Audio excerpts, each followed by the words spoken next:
I haven't heard anyone quite put it like that, which is the excitement of not knowing the end. And I feel like, especially when I was a student, my perspective of, I guess also because I didn't really know what I was doing, right? That's the difference. When you do know what you're doing, you can definitely, feel stability in the sense that I know I can figure this out. But when you're a student, it could be so terrifying to not really know where you're taking your painting because you don't know what you don't know, right? Right. And then the other thing you mentioned earlier that I really loved was boundaries, right? Because I feel like there can be such a fine line where a boundary is.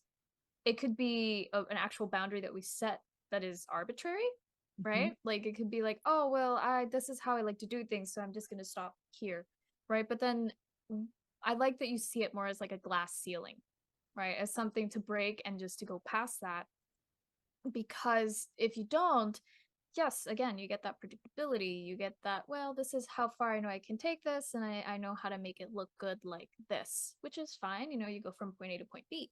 Right. But but I like that you're like, no, there's a point C and I want to get to point C, which is really cool. Right. And in reaching for point C, Mhm.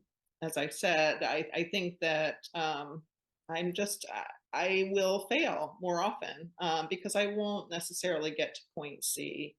And yes, I think that if you're that a similar type of artist, you sort of have to be okay with the fact that it's about embracing the process and being okay with the failures. And that's where I am. It's but sometimes I can still be very hard on myself, and I'm sure other artists are too, when something doesn't work that you thought might work, or perhaps you had something, which I think we've all done. You have a gem and Mhm. you totally obliterate it.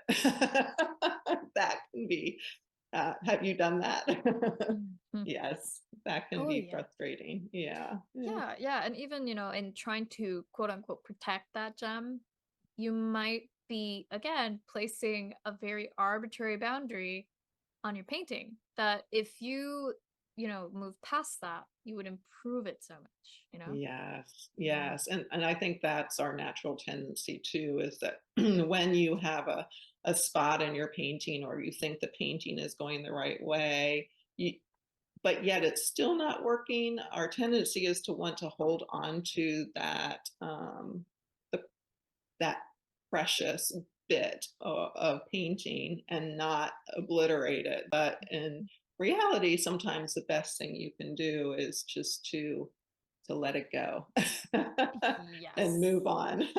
Yes.